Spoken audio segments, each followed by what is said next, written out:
Join us for our weekly market wrap-up is Mark Wenzel from the Hopkins Group. Morning, Mark. Hey, Michael, how are you today? Great, thanks, mate. Now, this week we saw reporting season begin, and despite recent economic conditions, some of the companies have recorded huge profits. Who have the top performance been and why?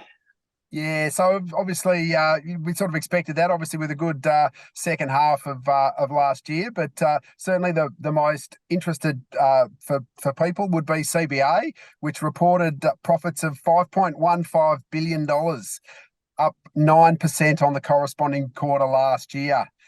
The increase came on the back of improved margins as interest rates rise.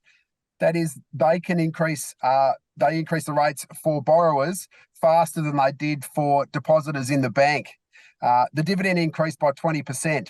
While this is great news for superannuation funds and mum and dad owners of CBA, the issue for CBA is maintaining the margins and the potential increase in bad and doubtful debts. Margins are under pressure from competition in the market, and there is real competition in the mortgage market, with CBA reporting that some lenders are entering loans that are going to be loss-making for the organisation. This obviously puts pressure on all sectors of the market.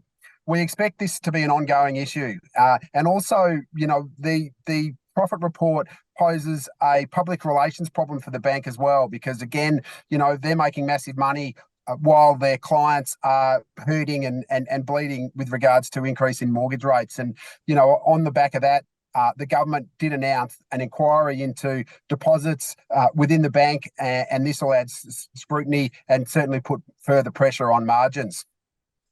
The other big profit announcement this week was from Wesfarmers, who of course own Bunnings as part of their division, along with Kmart, Target and Catch.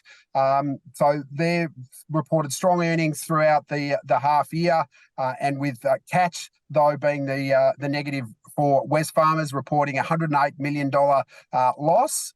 Again, which highlights, as we've talked about before, perhaps that bump through COVID for online businesses is not flowing through when people are able to go to stores. And again, obviously, we see that being a continuing problem.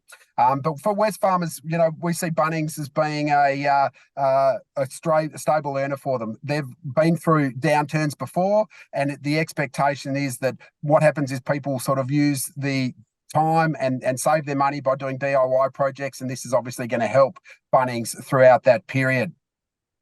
Star Entertainment Group was hammered on the back of a poor governance and the potential for increased taxes and fines from the New South Wales government.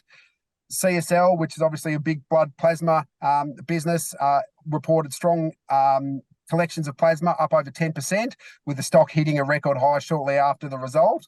And for those people, living off fixed income, annuities are back in fashion. With the rise in interest rates, annuities become more attractive for people looking for stable income. And this is great news for the leader in the market, Challenger, which reported a 41% increase in annuity sales to $3.5 billion in the half.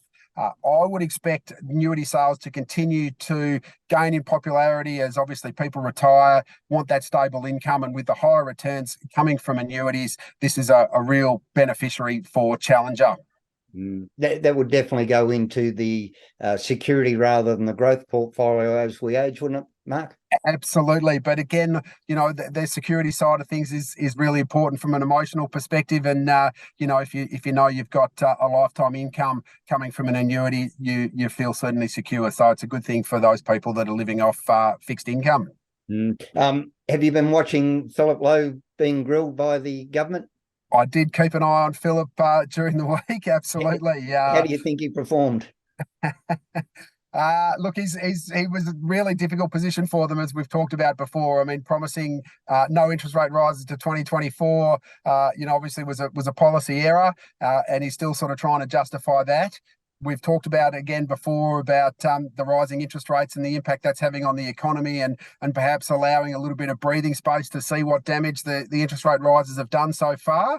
But they're hell bent on getting that inflation number down, which just means that they're going to ramp up interest rates until that they break something. And from my point of view, as we've talked about before, I think they need to just slow down and stop a bit and see what impact it's had already. But they don't seem to be thinking that way at this stage. Does the government have to also put their hand up and go, this is what we're going to do to mitigate our spending as well? Do they need to be part of the solution? Absolutely part of the solution. Obviously, monetary policy, which the RBA controls, is a significant part of it, but government spending is a massive part of it, and not just the federal government, obviously the state governments as well. I think we've got, particularly, I guess I'm in Victoria, so obviously with the massive spending on infrastructure in Victoria, that's also inflationary. The federal government obviously building 1 million houses over the next 5 years is clearly going to be inflationary, and we just don't have the resources to do it. So again, governments need to think about what role they play in an economy, and typically you want them supporting the economy when things are going badly, not adding extra demand and forcing inflation higher when things are going well. The Commonwealth Games in Victoria is just going to have more problems to the supply side of things, and obviously increase prices there as well. No doubt. And again, resources in the regional areas are harder to come by as well. Spend a bit of time in the regional areas, and finding employment and finding suitable accommodation for people that are working in the area as well is really difficult. People that are on perhaps some of the lower wages can't afford rents in popular areas. Yeah, and the further we live away from our employment, the more we're tipping into the economy in petrol and travel and all of those things as well.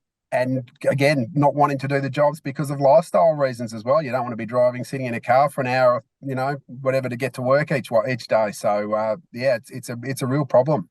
All right, Mark Wenzel from the Hopkins Group, thanks for your insights, and hopefully a little bit cheerier after reporting season, and we can start tracking in the right direction.